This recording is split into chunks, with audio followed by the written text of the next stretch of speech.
know you're gonna dig this.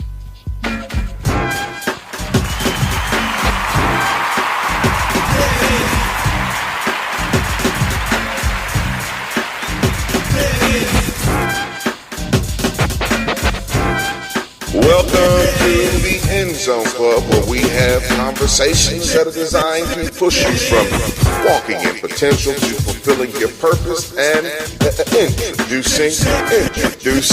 introducing our host, Anthony Mitchell. Yo, what's up, everybody? This is Anthony Mitchell. Just wanted to say that we have some company today, meaning I got a special guest who's going to keep it hot, flavorful. But before I introduce him, I do have to say, whatever platform you were streaming this podcast from, please give us a like, a share, a rate, a subscription. Help us to get this content out to the four corners of the world. But before we do so, we got to hear from our sponsors. So stay tuned.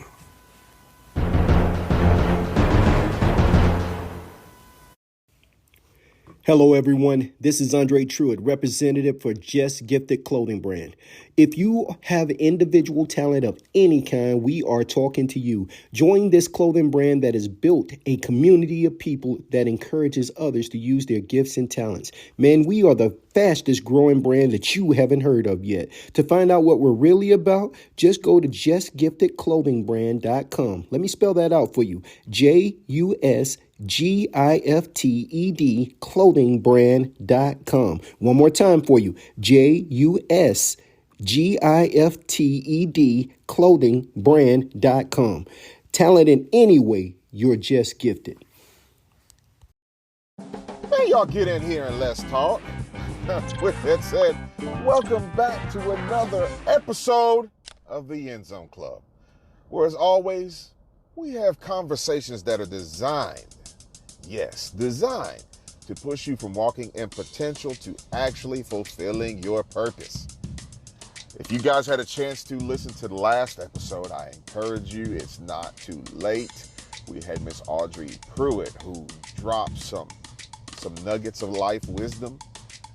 A dancer from the South Dakota area that shared how basically her hard work, talent, the support system that God surrounded her with, and most importantly, God's hand of grace took her from nowhere to now she is dancing with the likes of Beyonce in many well-known acts.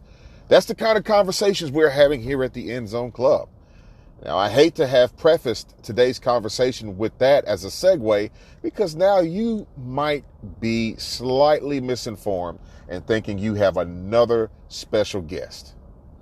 I am today's special guest.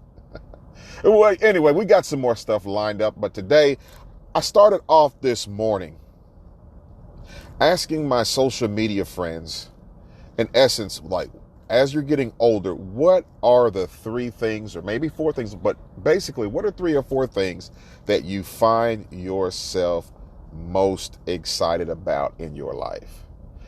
A lot of times, what we value, what we hold near and dear to our hearts, sometimes just to hear it verbalized puts everything in perspective. Like, I didn't know that I valued this thing such. So precisely what I asked was, as you get older, what are you noticing are the three or four things which are most important to you? And just going down through the list, there were some very good things. The first response I got,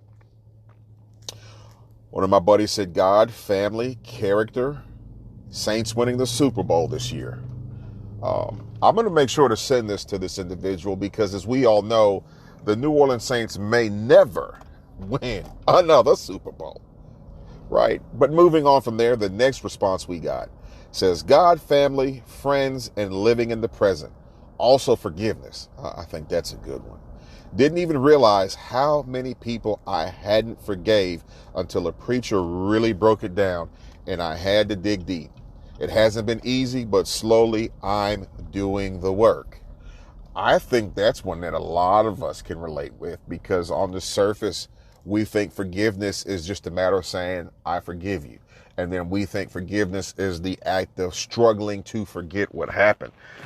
But what happens in the acts of forgiveness, when you forgive someone that's done you something, as we say in the South, or that's done an ought to you, or just treated you some kind of way, you can tell when you've forgiven them based upon if you smell a scent that reminds you of that person, if you hear a song that reminds you of that person, or if you run into them and see them, they no longer have power over you emotionally, because that's where forgiveness often lies, in realms of the emotional. So I have to give kudos, shout out to that response. I think that's one we can relate with. All right, come on, let's move on. And I want to give you guys just a little more insight on some more of the answers we got. But number 3, someone says peace. Meaning I don't want to argue. I don't want to fight. I don't want to convince anybody of anything. If all you want to do is have a disagreement, mind your business and let me mind mine. Number 2 was my character, for lack of a better term, staying true to myself and improving myself. Number 3, trying to help others. I love it, especially number 1, because I feel like our society has really geared us towards being very intrusive in each other's space of opinion. Sometimes we forget that by right, you have a right, I have a right, we all have a right to feel how we feel. As a Christian, I like to feel that my light, or how I feel about things, is governed by God's word. But here in America, people have been given the liberty to feel how they feel because they have that right. We sometimes get into a lot of the back and forth because we feel like it's okay to impose how we feel on other people. And the bigger or maturer person in a situation is often the one that can control their mouth and tongue long enough not to engage in the topic of arguing. Once you get to a point of arguing, you have already agreed to disagree. That's why the conversation is escalating. I feel like I'm right. I feel like I know what I'm talking about. You feel like you know what you're talking about. So the loudest person, maybe with the biggest hand movements, most motion in the neck, that's the one we think traditionally wins. But what this person is implying is now from maybe a sense of maturity. I'm not giving you that power over me. I'm going to let you have your peace and I'm going to have mine. That's maturity. How many of us have been emotionally engaged with somebody and you feel like, I got to say what I want to say? And it was hard in that moment, once you got emotionally and riled up, not to say what you wanted to say. I've been there several times. And I think over the last 4 or 5 years especially, I probably have been called more names and insults via social media and other things than I probably ever have in my life. So that is something I am trying to learn even as I get older to do better, is to be led not emotionally. I wanted to kind of give you guys that diversion, but not emotionally, but first of all, mentally, in the sphere of my mind, having the mentality that I have too much to lose. Sometimes that's where these arguments go, because some people like to get physical. I don't want to give you that. I don't want you to have that option with me. So first of all, leading out with my mind that God has given me a new mindset, that the way I used to handle things, I don't handle it anymore like that. And then second of all, knowing that emotions don't take this kind of precedent. So before I move on and give you guys a little more taste of how my friends and family have answered, let's get a quick word from one of our sponsors. This is an extreme transparent moment for me. I am working out after I had my last baby. Just in a few short weeks, baby will turn 1. It took 9 months to create her and nurture her in my body, and it's taken almost 1 year to get back in my ideal shape. So come along with me on this journey as I return to healthy, wealthy, and wise. Again, shout out to my beautiful wife, Tisha. She has a platform called Basically I'm Tisha on TikTok, and it's basically Tisha, T-E-S-H-A, on every other social media platform. She is a mom, she is a blogger, she does content for homeschooling, as well as fashion, as well as God, and many other things. So if you guys can, please take a moment to jump over there and support what she is doing. But just rewinding back, I've been talking about, as we've gotten older, what are 3 or 4 things that we have begun to notice are most important to us? If you listen to the other flip side of this conversation, I threw out some answers that some of my friends as well as listeners shared, and I kind of like to move a little forward in that, and then I'll share what they had to say, and then I'll probably end with what I've had to say. And ultimately, there is a call of response if you're listening to this podcast. And let's just say you're inspired to want to share in on the conversation. Drop me an email at anthonymitchell01@gmail.com, and I will share you guys' responses. One of the reasons I'm even talking about this is because I like to know how prioritized we are as older individuals. And I think it starts when we're young. It's not uncommon to ask a kid, hey man, what do you want to be when you grow up? You can probably ask a kid that question several times in a day, and it's liable to change because their sense of priority is not focused upon what I want to be when I grow older. Usually for kids, as they're learning about life and patience and putting one foot in front of the other, they're more entertainment and pleasure driven. Once they discover games, once they discover TV, once they discover playing outside with their friends, those are things that bring them instant satisfaction. So this, especially young people, pay attention to these kinds of conversations, because I'm not expecting you right now to have the same answer that you're going to have when you're my age, but do know at some point or juncture of the conversation, knowing what's important to you matters. Was listening to Eric Thomas, who is a phenomenal motivational speaker.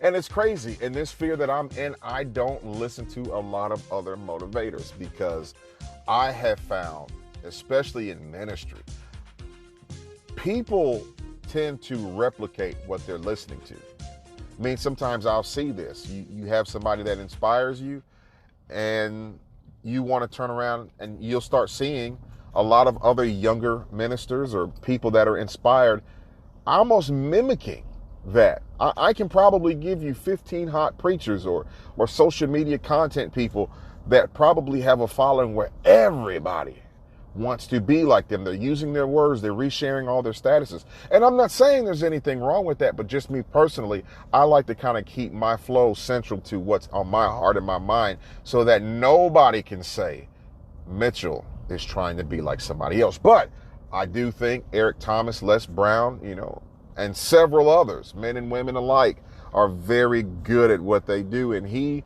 was sharing how there was a season in his life where he was doing good as a speaker, but he wasn't advancing. And then his wife encouraged him basically to pay attention to some of the highly successful people in your life, what they're doing better than you. And it went back to a place of priority as well as discipline. He had friends that you could call right now and say, hey man, I need to talk to you about $1 million deal that's on the table right now. I need you to respond in 5 minutes. And these people were not moved by money. So let's say, for example, they have a daily structure where at this time every day I work out, and then from working out, I pray, I take my kids to school. If that is their daily structure, if you call them during that time, they're not going to budge because that is what got them where they are. And that blew my mind, hearing him say that he struggled in that area, because I had to really put a magnifying glass on my own life and say, you know what? I too need to take more regard to prioritizing my steps and being more intentional about how I live my day and how I spend my time. So just moving forward in this conversation, these are a few other people that have responded, and this is how they prioritize their time. But answer number 1 goes working on myself first to be better for God. God's purpose for me in the world and understanding it and executing it. Number 3, learning to try and have fun with this thing called life. Many good points. Something I do want to isolate from those 3 points is when my man says learning to try and have fun with this thing called life. Don't you know that sometimes we become so geared towards making things happen that we forget to take time to enjoy the little things in life? Those little things, laugh, have a good outing. Don't just always be so boom, ba-doom, ba-doom, doom, doom, that you miss these moments. Enjoy it, enjoy it, enjoy it. Get what I'm saying? Don't be like me. I found myself even sometimes now looking at the youngest of child in our house, and I'm like, man, I've missed a lot of good moments. I've missed a lot of good opportunities. I have missed days of school and kids growing up and being there with them because I was so geared on my job as a provider and making sure that the lights were on and food was on the table and in the cabinets and these sorts of things that I missed some things. So I think that especially is very, very important. All right, so I'm just going to jump on ahead in our conversation and kind of just get down to the last two responses. That way I can properly talk about the responses that I got in a timely manner. I don't want to keep you guys too long, but the next answer I got is pretty simple, but it's impactful.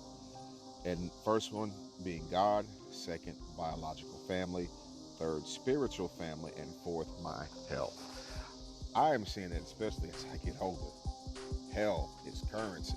Like, if you lose any of these, they're connected. If you don't have God in your life, then your health is going to suffer. If your family's not doing too well, it's going to affect you emotionally, which affects your health.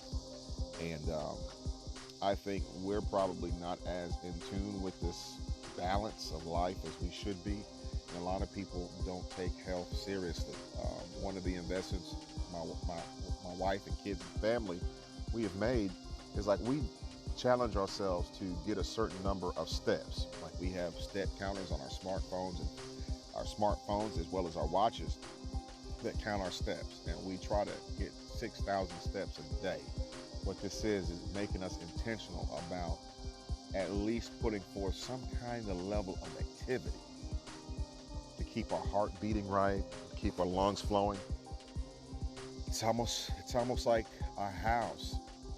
If you get a house and you stop moving around in it, you stop breathing, you stop visiting that home, you start going away often, you start noticing that house will fall apart a lot quicker, because it's just something about living in something and putting it to good use, but most of all taking care of it, that you get the best use out of it.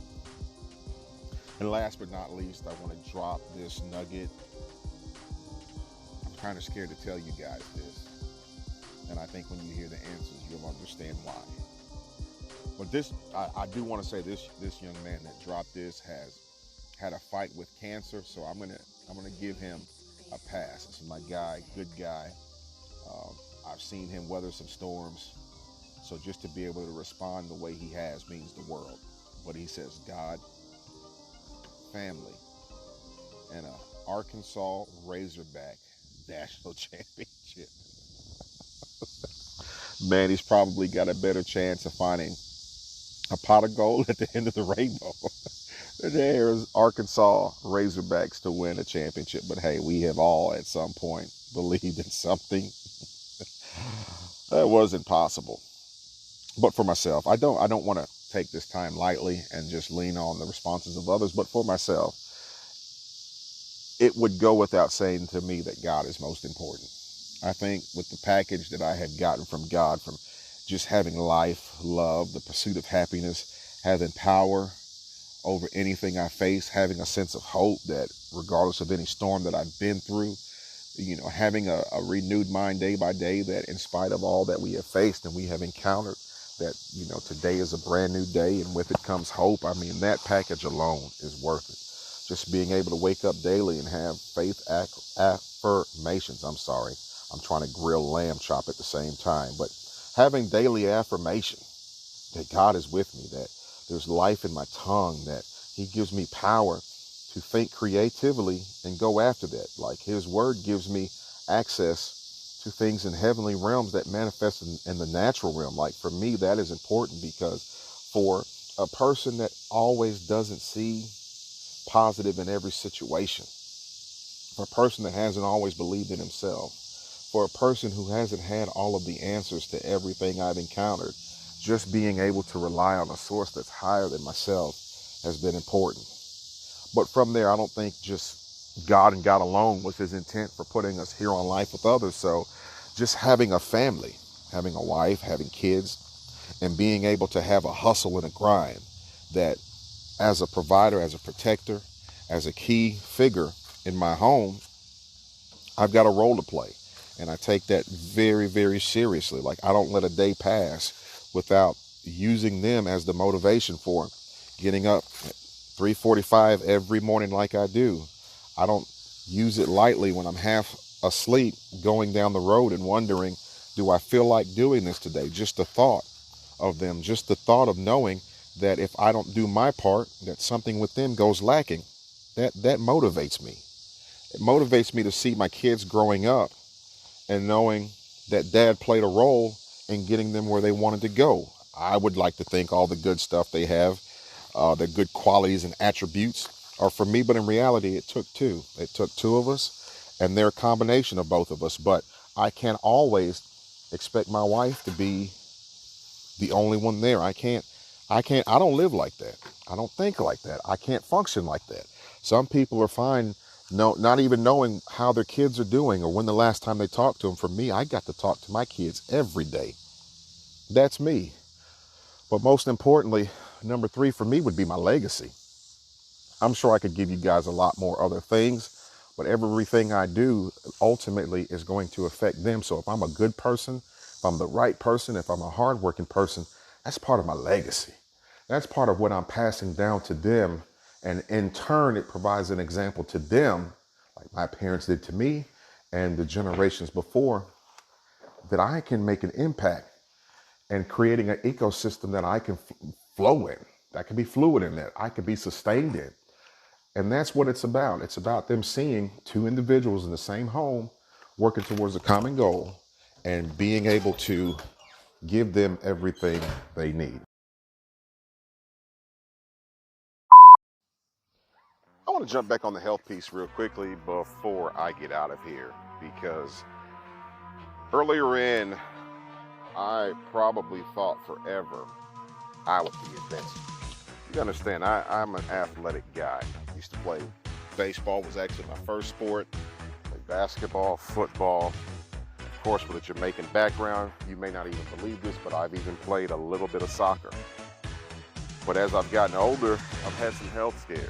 I've had things happen physically, such as, my appendix. I don't know if you guys have ever had any pain in your appendix, but basically one morning I woke up paralyzed, couldn't move, and come to find out there was an infection spreading through my appendix that had to be removed immediately. And I promise you, I never saw that day coming. Even with the event of that, I've had to start wearing glasses. Had to start getting teeth removed dentally. Like things I never would have figured would even mean much to me. You start losing teeth. Start having cavities that now fillings don't fix. You start having root canals. Start seeing a change in your vision where the guy who used to be a 2015 is now a 2025 and farsighted or nearsighted, or you start noticing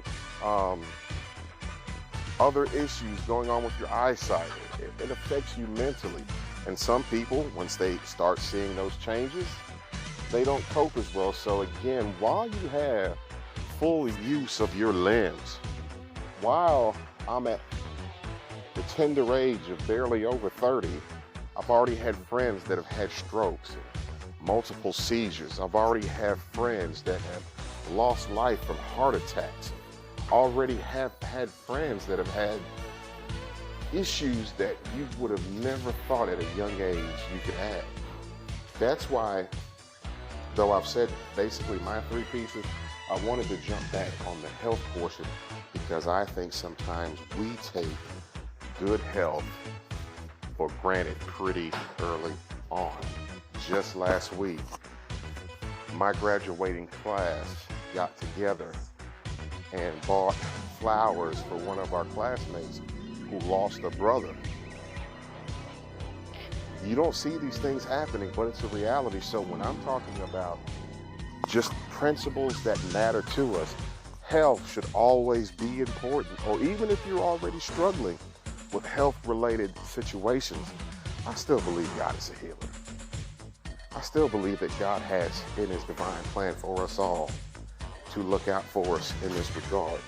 And even if things don't go your way, it could always be worse. And you could probably say, well, how could you say that? How could you say it's worse than what I'm dealing with? Trust me, if you ever spend a night in the hospital, I promise you, you'll hear people in there that have it worse than yourself. And I remember that when I got my appendix removed and I'm sitting in that hospital, and as the anesthesia begins to wear off, and I'm very cognizant of what's going on around me, man, when I tell you I heard screams, I heard weird gurbles and sounds in the night. You can hear our nurses, our heroes, fastly, quickly working to save lives and to administer just numbness to pain and various things. So I, having heard these sounds and heard that firsthand, I had a harrowing reality that, God, I know I'm in a little bit of pain with this anesthesia, but it could always be worse. So again, I'm hoping this conversation has kind of been enlightening more than it has been depressing. And I'm hoping that you guys would be free to just continue parts of this conversation with me via my email. So drop me an email at anthonymitchell01@gmail.com and tell me 3 or 4 things to you that are very important. But until next time, guys, please like, share, rate, subscribe. I encourage you to reach out to me if you would like to donate to this podcast. When I tell you we have been blessed to reach the 4 corners of the earth, I think right now, I'm looking at numbers, well, I don't think, but it's a figure of speech, but 6% of our listeners are in France, 4% of our listeners are in the United Kingdom, 14% are in Germany. So we are overseas even, and people are listening and enjoying our content. So help us to continue to put this out in the ears of our listeners. But until next time, this is the End Zone Club, where it is our design purpose to push you from walking in potential to fulfilling your purpose by having conversations about things we know now we wish we knew when we were younger. Until next time, be blessed.